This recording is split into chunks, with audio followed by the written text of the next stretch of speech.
Alright guys, James at Rampant Lion Reviews again for you today.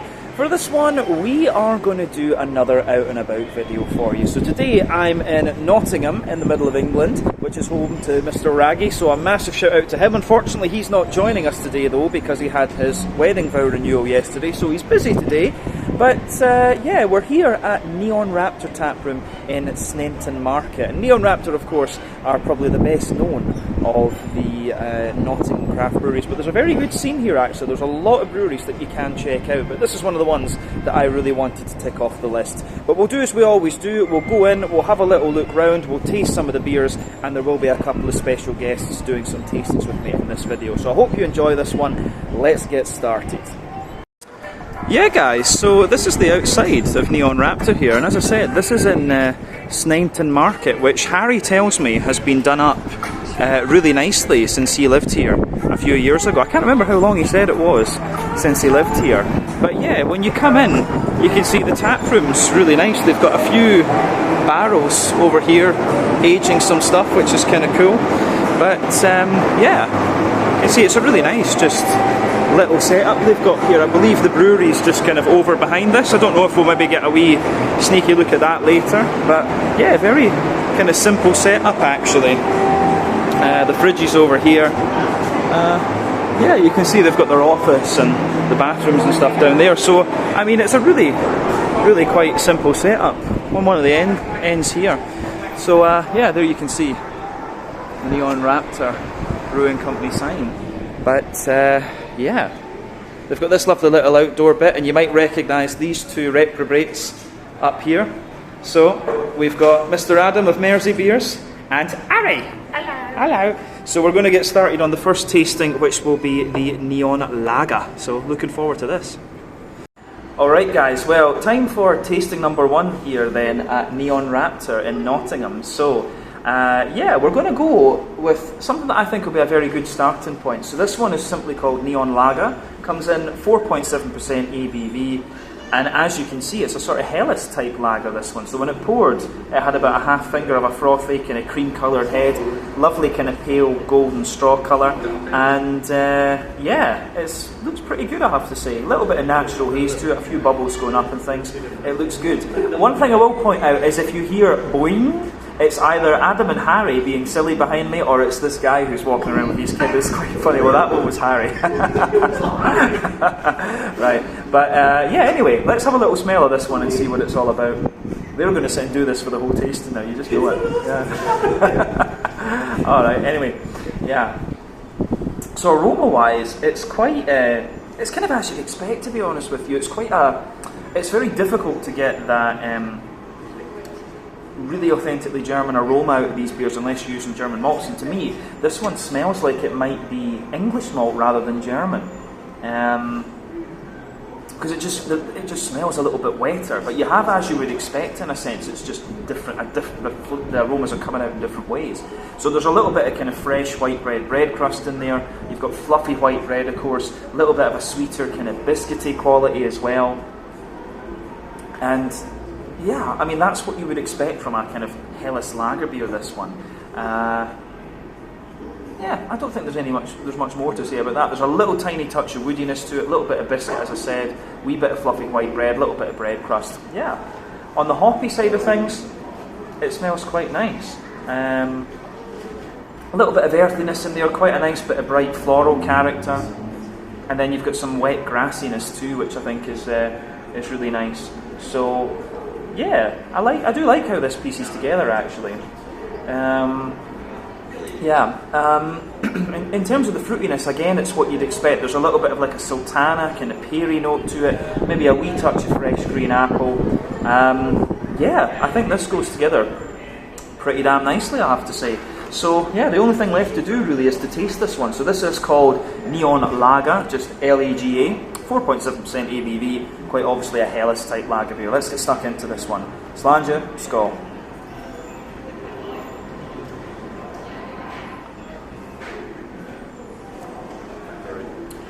That's actually really nice.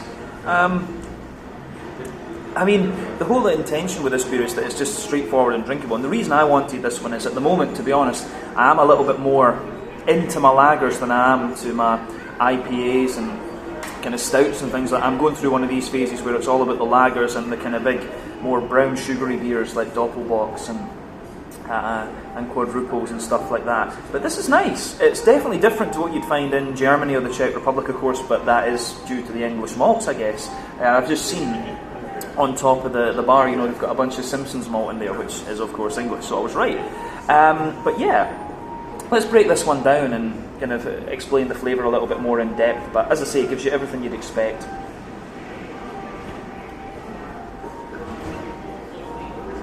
So, backbone of the beer, middle third of your palate.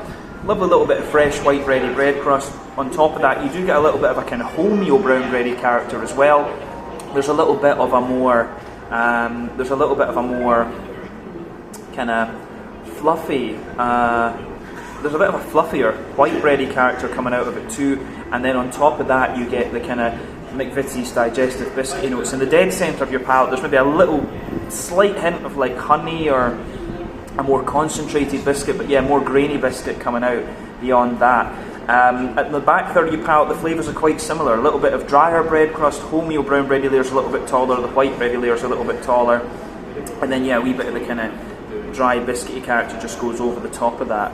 But yeah, the way that goes together, I think, is really quite nice. The malty and yeasty side of this beer is pretty much spot on. Yeah, hoppy side of things then. Back corners of the palate, a little bit of earthiness in there. As you move further forward, it gives you a wee bit of herbal character. Then as you push further forward toward the front corners of your palate, it gives you a wee bit more of a kind of floral, aromatic, and kind of more grassy type notes. So yeah, around the front curve of the tongue, definitely a little bit more grassy and a wee bit more kind of zesty actually. Yeah, interesting stuff. But like I say, it's not quite as crisp as some of the German lagers. It's a little bit wetter and things like that. But we'll come to that with the mouthfeel.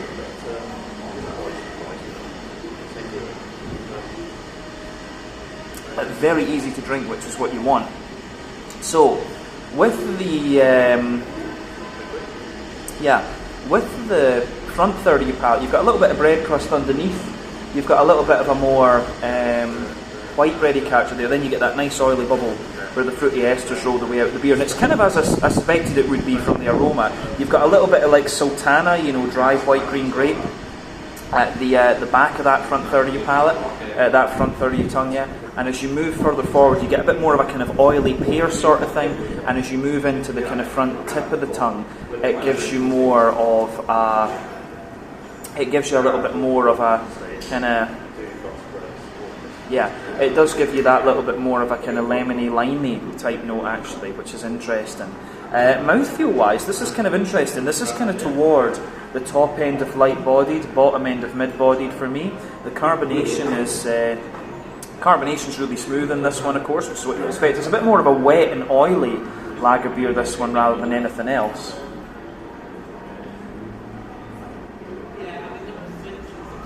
Yeah, a bit more of a wet, oily lager beer, I would say. But yeah, I think that it goes together really nicely, to be honest with you. In terms of the... Yeah, I'd say in terms of the IBU count, I would say it's probably about 25 or 30 IBUs.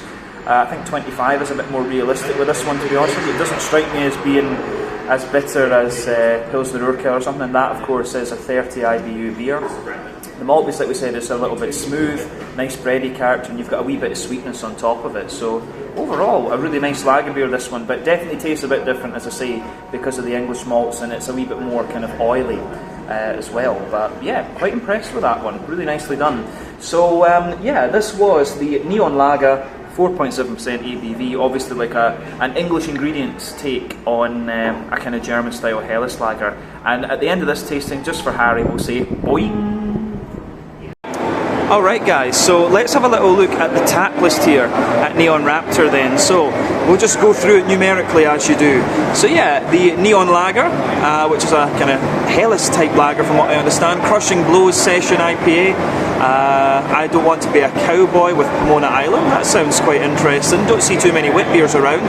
I Don't Want to Be a Pirate. I don't like the name of that one because everyone should want to be a pirate.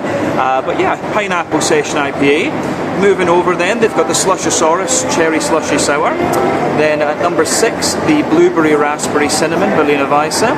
The number 7 is the Cherry Wet Choco Berliner Weisse. The Minotaur Shock Double IPA, one of their well-known beers. And then over here, Leaping Llamas Passion Fruit Lava Guime and Lassie Goza. That does sound very interesting.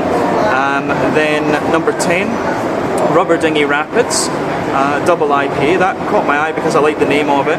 The Buy It, Use It, Break It, Fix It New England IPA. And then the Total Eclipse Jaffa Cake Stout at 7.4% ABV. So yeah, 12 very nice Neon Raptor beers on tap here today. So yeah, let's do tasting number 2 then. So yeah guys, one of the other cool things is that if you come round the other side from the tap room, you can actually see all the fermentation vessels and the brewery and so on. So here you can see their gas canisters through the window. I'm not sure how well this is going to turn out with reflections and so on, but you get the idea. So you can see all the key kegs and stuff like that. There's the brew kettles and stuff over there. Some Simpsons malt, as I was saying earlier. And then yeah, you can see the Miller and things too. So yeah, you can see the brewery actually if you come out, and there's all their metal casks and kegs and stuff like that. So yeah, you can actually get a good look at the brewery if you come outside. So yeah, that's their brew kit and their canning line. There you are. Alright guys, so time for tasting number 2 then here at Neon Raptor, and I'm joined by Adam of Mersey Beers, so always nice to have Adam on. But yeah, beer number 2 is one of the more kind of signature styles of Neon Raptor. So New England Double IPA, 8% ABV, and this one is hopped with Simcoe Cryo, Victoria's Secret Mosaic and Equinox, which we all know quite well. Yeah, passion fruit from the Simcoe, Victoria's Secret's going to give you a little bit of that too. Good juicy mango, Mosaic will give you some orangey tangerine, Equinox a bit of lime. But yeah, this is called Rubber Dinghy Rapids, which is yep. So this is a quote from a film that yeah, a film called Four Lions. Yeah, it's a British film based on sort of, it's a horrible sort of subject of homegrown terrorism, but it's somehow a comedy with quite a few famous comedians in it. Yeah, and the clips that they showed me actually look pretty good, so I will need to go and watch this now. So yeah, but yeah, anyway, as you can see, poured as you'd expect from a New England double, lovely kind of bright, you know, mango juice type colour. This one. I had about a half finger of frothy white head on it when I brought it out, but obviously we were getting set up and things. Just a foamy ring around the edge of the glass and a little bit of foamy stuff over the top. Pretty much as you'd expect. Not too much visible carbonation. So yeah, do the aroma. That's quite wheat forward, eh? I'm getting a lot of guava, but it is. Yeah, definitely the wheat, very starchy. But no, guava, just getting all the guava. Yeah. The pineapple. I mean, for me, like, I'm getting all the fruits as well, obviously. But the first thing that jumps out at me is it's quite a wheat forward malt base. Yeah. You do get some of the oaty creaminess in there, of course. You're getting some of the barley malt bread, the bread crust, but the wheat at the back of the nose is quite powerful, I would say. This thing's going to go all the time now. But yeah, the nice bit of floral aromaticity coming out of it as well, grassiness. But yeah, the fruits, I do get what you're saying with the guava, definitely. It's got that, for me, guava's always like a kind of slightly green mango. Yeah. Getting a dank, not sort of a dank leaf. Yeah, it's got a wee bit of like herbal in the background, eh? So yeah, a little bit of a kind of, I get quite a lot of floral note out of it, good little bit of grassness as I say, but then yeah, you've got stronger passion fruit, yeah, for sure. You do get a bit of lime at the front of the nose too, I get a wee bit of lime, yeah, and then the green guava. Don't really get so much, there's a lot of kind of ripe mango as well. Maybe a bit of underripe, you know, when you get it and it's just a bit too green to eat, a bit hard mango. Yeah. It's nice effort. Yeah, I get stronger passion fruit for sure. Kind of juicier mango underneath, and a lot of guava, like you say. And then We've also got quite a wee bit of big limey character coming out of it too from you, which will be the Equinox. It'll be giving you that. Yeah. But aroma-wise, what do you think? Smells good. Pretty good. Yeah, I think we're going to get a bit of dankness on the back as soon as we taste it. Yeah, we need to see then. Might be a little bit more of a bitter New England, but let's do this. Cheers. So Rubber Dinghy Rapids. Rubber Dinghy Rapids.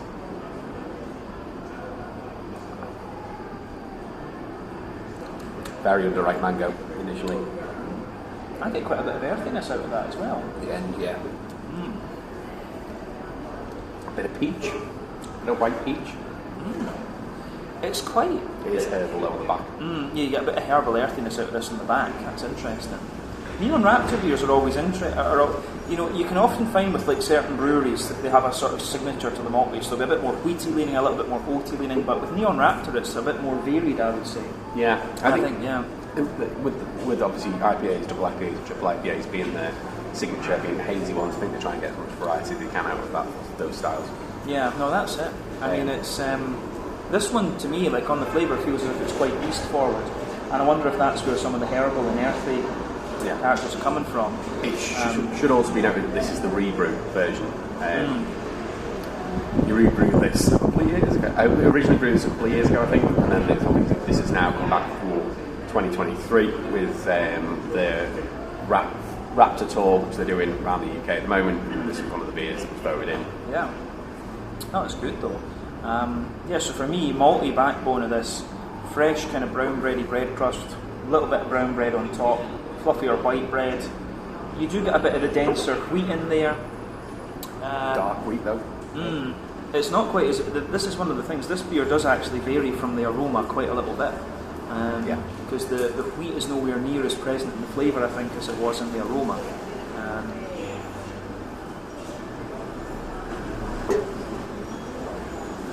So yeah, you've got a little bit of... you do, on the back third of the palate, you've got the similar flavours, but you do get a little bit of wheaty bitiness there. Not overly much. The oats are quite dry as well in the middle of the palate. Yeah, it's a dry finish. Makes you just want to go back for a little sip. Yeah, maybe that's the idea.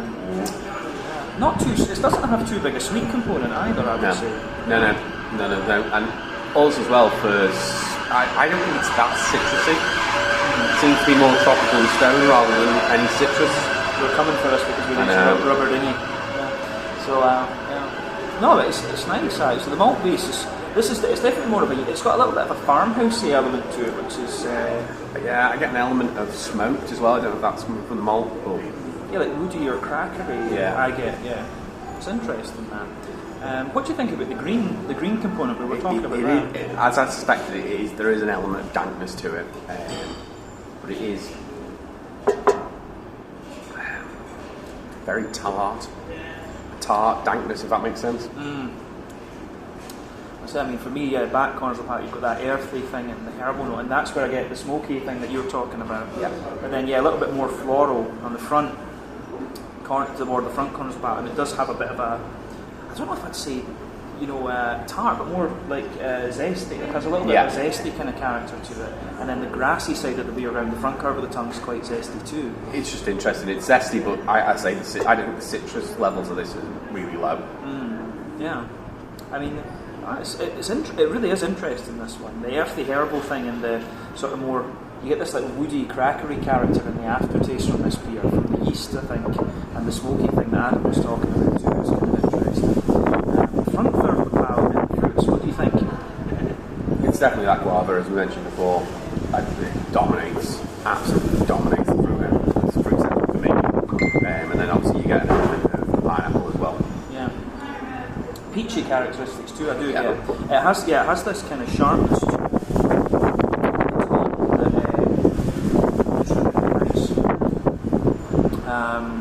So when you take it in, it is quite sharp, the guava, the peach. At the back of that front third of the palate, I'm getting like a little touch of grapefruit, which I think will be Victoria's Secret.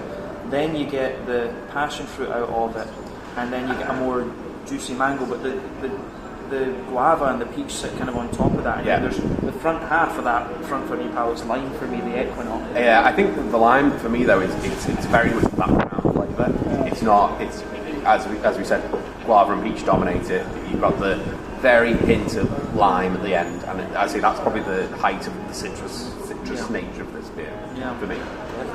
What would you say about the mouthfeel? It's. I expected this to be thinner than it is. I'm getting a bit of more of a body than I thought I would be getting. I mean, the mouthfeel of this one to me is a little bit more like, you know how they have the American IPA that's in the middle? Yeah. It's kind of, it's more like that. And it has like, I mean, it's for me, it's kind of top end, the mid-bodied, smooth carbonation. And kind of oily in a way as well. I would say it has a bit more of oiliness to it. IBU wise, it's kind of 30 or 40. It's not out of the ordinary for this style of beer. The malt base is quite dry, but it has a bit of smoothness, not too much sweetness. And the fruits, as we said, really tropical even, but a bit more oily as well. But yeah, I think that's an interesting beer, and it's cool to try one of Neon Raptor's sort of signature beer styles at source as well. Yeah. So yeah. I'd say a recent rebrew as well. We're talking within the last month and a half. Yeah. I'm happy with that though. It's Yeah. good beer. So yeah, that was Rubber Dinghy Rapids, 8% New England Hazy, Imperial Double, whatever you want to call it, IPA. That is taster number 2. So I think we'll do one more here, and then we're going on to the next brewery. So yeah, thank you, Dado, for joining. I'll put his links in the description below, as we always Don't do. subscribe. Don't subscribe. It's a waste of time to subscribe to me. Subscribe to him or Mr. Blue Nose Beer Reviews. Just do things. Alright, catch you guys in the next one. Cheers. So yeah guys, just a little quick look at the t-shirts here. I have to say I did quite like these. There you can see the Neon Raptor symbol, a Nintendo one, just Tap Raptor, and they've got this guy up here. So yeah, and then they've got their own slushy machine, which is kind of cool. So yeah, I like that, the Neon Raptor merch, but the Neon Raptor sign is pretty cool as well.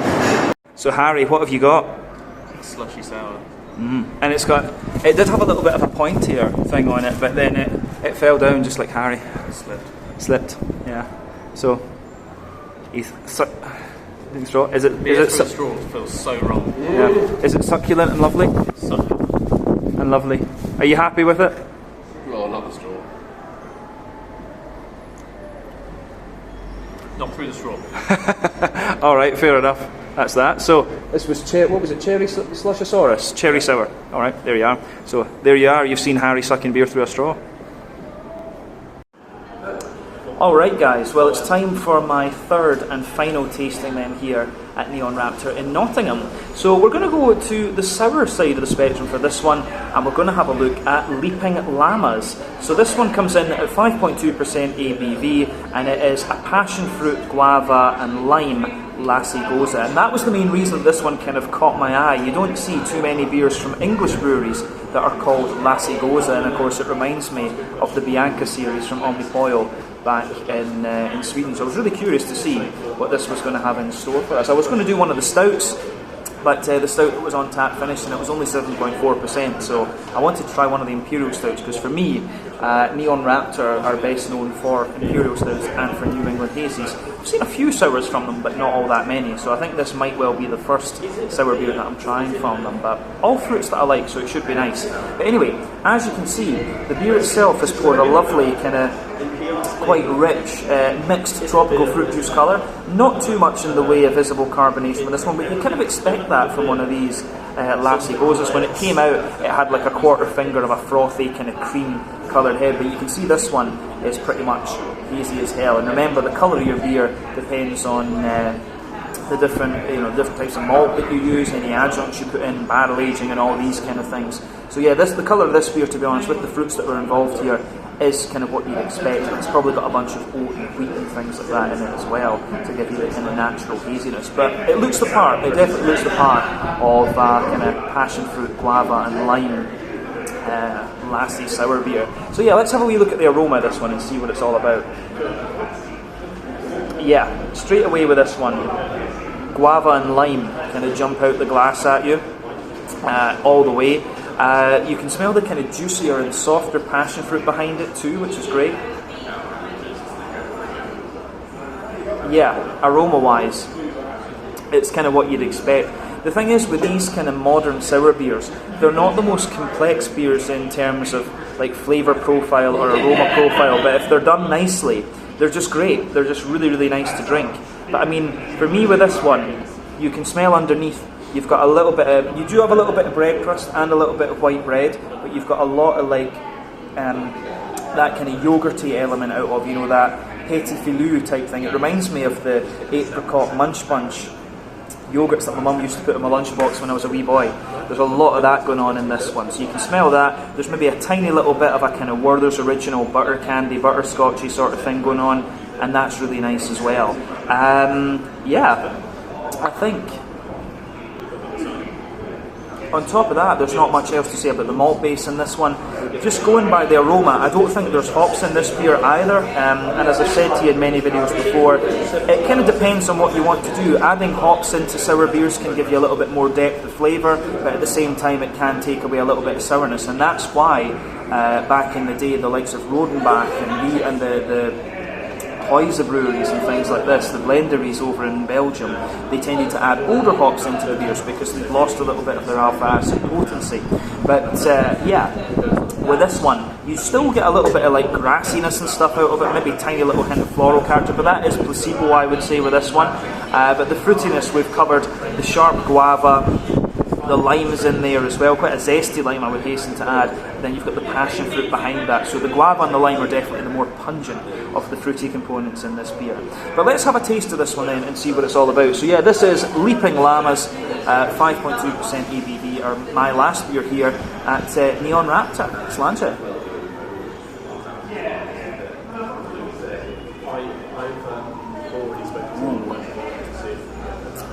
I'm going to say straight away, this one has a hell of an impact flavour to it. Real kind of kick in the balls, punch in the balls when you take this one in. But it mellows out really nicely. But that, yeah, I'm glad I just got the half of this instead of the 2/3, to be honest with you, because it's quite, it really has the aftertaste, the sourness and the tartness and the aftertaste. It really lingers there with this one. Yeah. That is interesting, I have to say that.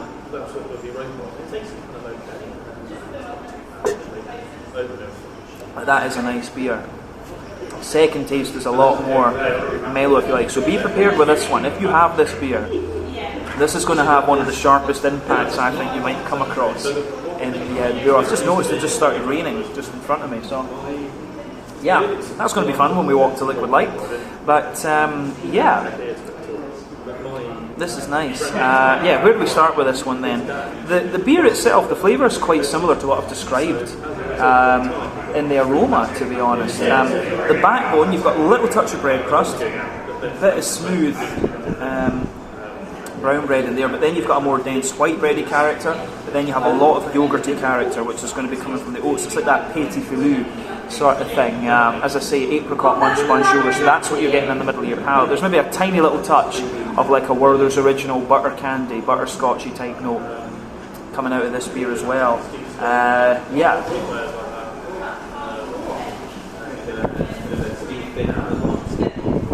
So, the way that this beer goes together in that sense is really nice, but it's very like, it is very sharp. This is an interesting one. My first sour experience from Neon Raptor, but it really has a good little bit of tartness to it, this beer, and I'm quite happy with that, I have to say. Nowhere near as sweet as the Lassie Goza beers that I've had from Neon Raptor and from Omnipoyo before, but I still like it. I do like this beer a lot, and it gets smoother and sweeter the further into it that you go. But yeah, aroma and flavour wise, this is nice. The hoppy side of things is kind of what you'd expect, to be honest. There's not a lot going on. There's a teeny little bit of earthiness, teeny little bit of herbal character, a bit of floral, bit of grassiness, but remember, there's no hops in this beer, so this is all placebo, to be honest with you. But then the sourness comes out on the front third of your palate. So the front third of your palate, you've got a little base there of a kind of oaty, creamy sort of thing going on. Yeah, you get the oaty creaminess, a little bit of bread crust, and the sharp fruits and the sourness come out of the beer on top of that. Oh, got the the camera was going to fall there. There you go. So yeah, as I say, you get the lime and the guava are the most potent things in this one, and they really linger into the aftertaste. But you start to get more of the drier, smoother passion fruit coming out of this beer the further that you go as well, and that builds a good bridge with the sort of apricot-y type flavours you're getting from the yogurt. But the potency of this beer is pretty interesting, I have to say. It's got a good little bit of it has got a good little bit of sharpness and things, and I've got to fly one to steal some of the beer because it's that sweet. That's how you go. But yeah, this is really nice. As I say, it's going to take me a wee while to drink this, but I think this is a really good sour beer. This is one of the good things in Sweden. You can get really small tasters, and that's probably, this is a really nice beer, but it will take me a wee while to go through this one, I have to say. But yeah, let's round off this review then with a wee look at the mouthfeel. So yeah, for me, mouthfeel wise, this beer, it's quite, I'd say that it's mid-bodied, maybe pushing toward the top end of mid-bodied. Carbonation is really smooth in this one. It does have a little bit of the smoothie sour note to it, but it's not the thickest the smoothie sour so you're going to come across. IBU wise, it'll be, technically speaking, 0 IBUs. The malt base is nice and smooth, like I say, quite yogurty and kind of vanilla and stuff like this. But then yeah, you've got a lot of fruitiness to this one, and this is a hell of a tart beer, I would say that. But yeah, I think that's a good place to round off with this one. This was the Leaping Llamas, 5.2%, smoothie sour, passion fruit, guava and lime, our last beer here at Neon Raptor in Nottingham. So yeah, we'll round off there. I'll give you my final thoughts, and then you'll see some more out and about videos here in Nottingham. Catch you guys in just a second. Alright guys, so they have a fridge of goodies here, which is always nice to see. So yeah, up here, the Rubber Dinghy Rapids Double IPA, the Buy It, Use It, Break It, Fix It New England. Over here, Total Eclipse Jaffa Cake Stout, Leaping Llamas, which is a passion fruit, guava and lime goza. Down here, Vanilla Vice, Fort Lauderdale, Slushosaurus. I think Harry's actually got that in his house, if I remember rightly. A West Coast Pale Ale. Don't know what the name of that one is. Like Smoss, Crushing Blows, Summertime Clothes up the back there. Then they've got the black cans, which are the ones that you really want to try. So yeah, the Kong Island, Peanut Banoffee Imperial Stout. Not sure that one's for me, not a great fan of banana. The Bigfoot Expert, which I might need to get a can of. The Suburban Hercules, which I've already reviewed at home. It'll probably publish before you see this video. The Minotaur Shock, so it's kind of interesting. Scorpia Stout, Cluster Peanut Butter Chocolate Stout, one down here from Tartarus, a Peanut Butter Jelly Imperial Stout, down here Raptos Marshmallow Crunch Cereal Double Stout, sounds interesting. Sidestep Your Left, Double Dry Hopped IPA, and then this one here, which I can't really read, Blinded by the Lights, which is a double IPA. A few other things down there as well, and then they've got a few beers from Mash Gang here. Yeah, I think this is Pomona Island as well. A few other things, and a few kind of 4-packs down here as well, actually. So yeah, there's the Centaur, one of the black 4-packs there as well. So not bad actually. A nice little selection of cans and things here at Neon Raptor Tap Room. So yeah, need to get some goodies later, I guess. Alright guys, well that is the end of our time then here at Neon Raptor in Sneinton Market in Nottingham. We're getting a wee way from Adam, of course, but yeah, no, we had a really nice couple of hours here. It came in at around £10 per round, so that's about 130 Swedish kroner, 12 euros, $13 American, just so that those of you watching abroad have a bit of a price reference. But yeah, a good selection of beers on here. I got to try a lager, which was a first from Neon Raptor. For me, this brewery are a bit better known for their New England Hazies and their Imperial Stouts, but they had a few sour beers on today, which was nice to try. That one that I had was tart as fuck, but it was still really nice. The New England Double was good, and I really liked the lager as well. Unfortunately, the stout that they had on tap had just finished. So yeah, that got taken down pretty quickly. It would have been nice to try one of those, but it wasn't an Imperial, unfortunately. But yeah, really nice little tap room here. The guy behind the bar was really nice and sorted out a few cans and stuff for me. Went through the back to get one of the ones that I wanted, which was great. And yeah, I think Harry and Adam were pretty happy as well with it. So yeah, this is what is this? Your third time here? Second time here. Second time. Third time. Yeah. But yeah, no, it's a really nice tap room actually. We really enjoyed that, and always cool to have Harry and Adam on the out and about. So next time we'll see about getting a tasting from Harry. He thought that the sour beer would give him a very bad brown ale, but yeah, that's just how it goes sometimes. But yeah, that's the end of our time here at Neon Raptor. Come and visit these guys, and yeah, we'll see what else we can find when we're here in Nottingham. It's landed just now.